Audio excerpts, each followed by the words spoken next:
The Lord be with you. And with your spirit. Proclamation of the Gospel according to Mark. Glory to you, Lord. Jesus was teaching in the temple, and a large crowd was listening to him. And he said, "Beware of the scribes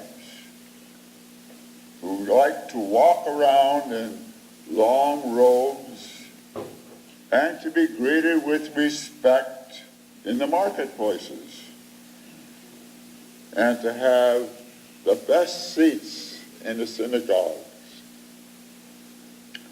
and places of honor at banquets. They devour widows' houses, and for the sake of appearance, say long prayers. They will receive a greater condemnation." Jesus then sat down opposite the treasury and watched the crowd putting in money into the treasury. Many rich people put in large sums. A poor widow came and put in 2 small copper coins, which are worth a penny. Then Jesus called his disciples and said to them, "Truly, I tell you, this poor widow has put in more than all those who are contributing to the treasury. For all of them have contributed out of their abundance, but she, out of her poverty, has put in everything she had, all that she had to live on."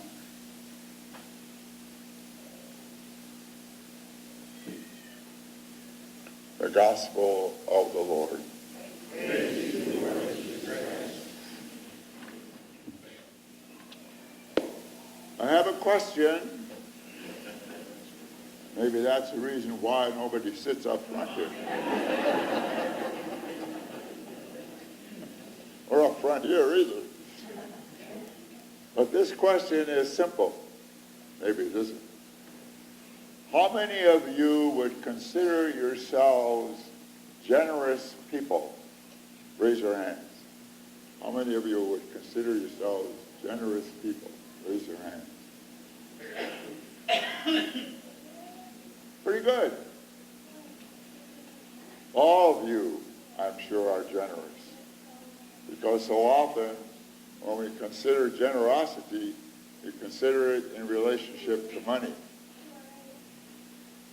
And that's why you notice, particularly in the first reading, about the widow, here's an individual who Elijah comes along and he says to her, "Bake me something." And she says, "Well, I don't have anything. And the little that I have, okay, I'll do it for you." She was willing to do it. And you have to keep in mind, particularly at that time, there was something going on in the society where they didn't have any food. And here's this widow who's willing to do that. And as a result of that, she is rewarded.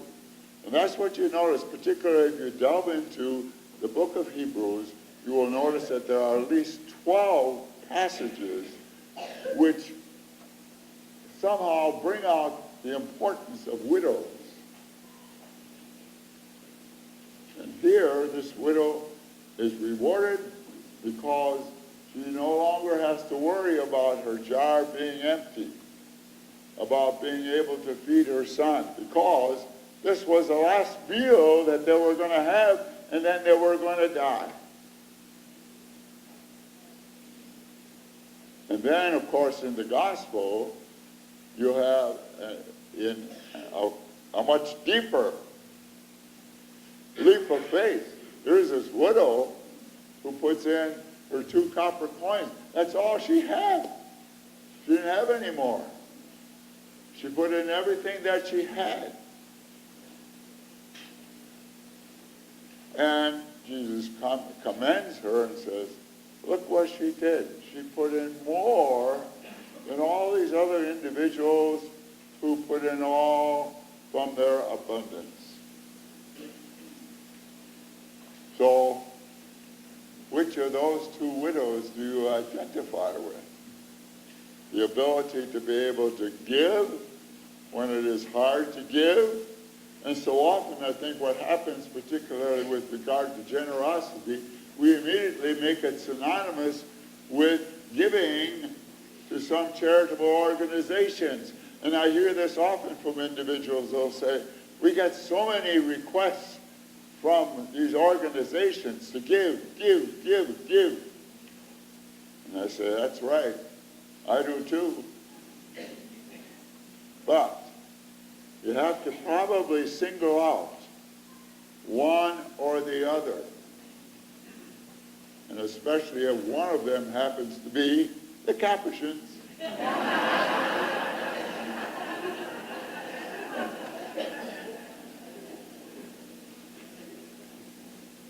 But I believe so often that generosity extends itself to far more than that, to talent, to the ability to reach out to share our lives with others. And individuals will do that. I see that over and over again where people do. Or to even look at the aspect of time. Time is so precious, isn't it? Really precious. Ever do this? I did it recently again, because sometimes I think what we have to do is say, how do I spend one day? And just line that up sometime. How do I spend my day? And then you'll find out, what are your priorities? Do I spend a lot of time watching television? Do I spend a lot of time on the computer playing games? Do I spend a lot of time on the whatever gizmo you have? It's interesting because that's how you find out where your priorities are. And then the inability to say, oh, I haven't got time to pray. See? We have to be able to somehow say, that should be a priority in our lives. Pray, especially as Christians, to be able to give up ourselves in that way. That's why you notice with regard to St. Paul was an individual who recognized the fact, especially with the Corinthians, he commended them. Why? Because they were able to give to other communities even though they didn't know who those communities were. And with regard to the Philippians, he reprimanded them because they were unwilling to do that. So we have to ask ourselves, well, and are we going to be able even to share in that way? And Paul goes on to say, God loves a cheerful giver. I like that. The ability to be able, when we do give, we don't do it begrudgingly, but we do it in a spirit of love, spirit of caring. I think that's really important for us to do that. Isn't that amazing? At least I always find that so amazing.